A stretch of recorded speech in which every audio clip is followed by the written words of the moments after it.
Hey there, everybody. John Hively here once again. Today we're going to talk about the Trump tariffs, or some aspects of it. And then we're going to talk about inflation and what you're not supposed to know about inflation. The big boys don't want you to know. The big boys, as in the billionaires, the oligarchy that control both major political parties, who want to keep you ignorant, okay? They don't want you to know how inflation really occurs. And yes, the Trump tariffs should give you higher prices. So you're going to get inflation. And what is inflation? It's just an overall increase in the cost of goods. Got that? That's simple. Okay.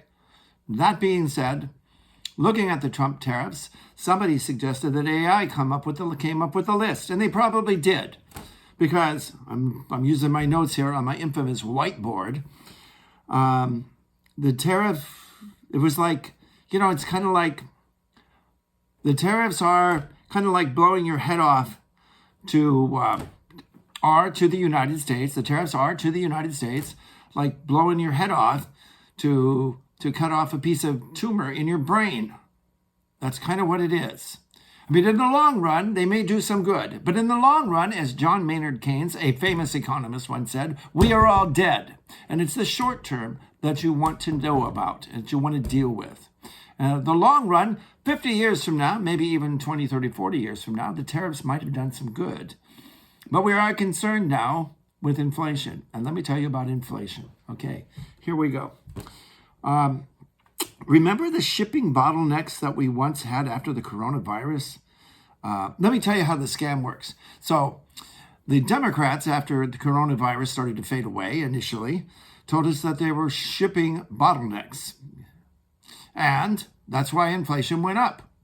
In the meantime, the Republicans told us, it was the Democrats, Joe Biden's stimulus package that put money into everybody's pockets.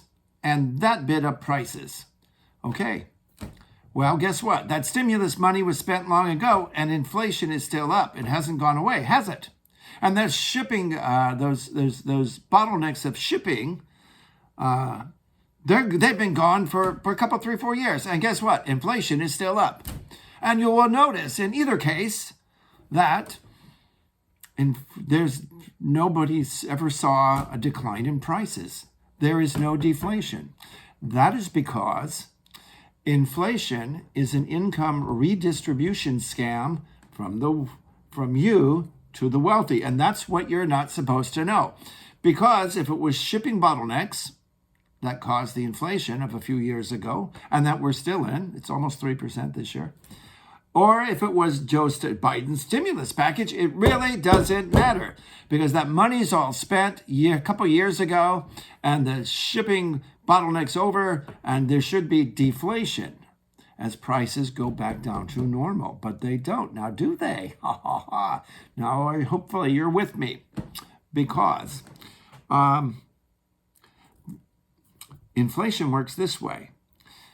For corporations, they inflate their prices. And I'm just going to read out of a great book, and out of this book, which explains it well. This is my book, and no, I'm not trying to hawk it. I'm trying to give it away. I'll give if you, on the next episode, if you're watching that, I'm going to post a link, not a link, but an email you can get, and the first person that emails me will get a free copy of my book, which is sold internationally, blah, blah, blah, but didn't sell enough for me to quit my day job.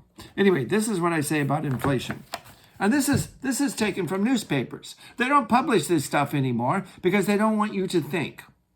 They don't want you to think about how you're getting fucked by these people in corporate America in order to enrich their wealthy shareholders at your expense. Okay, so here's how it goes. Here's some examples I use in this book. This is from the 𝐟𝐨𝐽 newspaper. FedEx in 2001, November 30th, 2001. FedEx raised rates an average 3.5% November 20th with the increased effective January the 7th. United Parcel Service raised its rates on express shipments as much as 4% on November 2nd. The increases were imposed a month earlier than last year to give customers more time for budget planning. the company said. You will notice they basically, the biggest United Parcel, the biggest dog in the parcel industry outside of the United Postal Service, raised its prices first. Then FedEx, then the second biggest company in the business, raised its prices. They operate like a cartel, not like a competitive business. They're a cartel. Okay, so next thing I noted in my book. Shortly after reporting the FedEx price rise, the Oregonian newspaper reported the following. Airborne, the third largest U.S. air freight carrier, will raise rates as much as 4% as of January the 2nd for express and ground shipments to counter increases by larger rivals such as FedEx. You might wonder how competitive an industry is when all the major players are increasing the prices of their services to counter increases by their rivals. Under competitive conditions, rivals would counter their opponents with price decreases and enhancements in the quality of their goods and services. Alas, as the examples above and below confirm, competitive conditions among major publicly traded corporations are largely an illusion hyped by the corporate news media. So yeah, you're getting screwed over. So with the Trump tariffs, and I'm not saying anything bad or good about, okay, I am. So the reality is the Trump tariffs are going to increase prices. And they're never going to go down because those price increases benefit the wealthy. So those price increases are just coming right out of your pockets and into the pockets of the very wealthiest of Americans.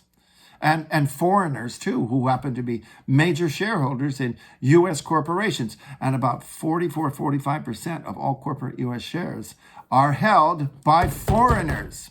But they're mostly wealthy foreigners. So with that, that's what I've got to say about the Trump tariffs so far. In the long run, they may be good. But in the long run, we're all dead. Hey, also, if you could... I'm going to continue doing the series on rise of the oligarchs in the United States, a history of it. But I had a few other things to say, such as this, and on the previous video I had on Social Security, and how you're getting screwed over on that too. So I'm going to do that. I'm going to get that going. But I'm going to have a few other episodes dealing with some more modern issues that you're not supposed to know about. So remember, inflation is caused by cartels, not by competition. If there was true competition in all these markets, whether it's air freight or computers or whatever, prices would be going down. Just think about that. We would have deflation. That's why the Federal Reserve, by the way, wants inflation incrementally, but no deflation. Deflation is not allowed to exist. So with that, anyway, if you could like, share, or subscribe, that would be awesome. That helps get the word out, and more people can get this information, and spreading the word will help spur what I think people to action. So anyway, have a good one. Bye-bye.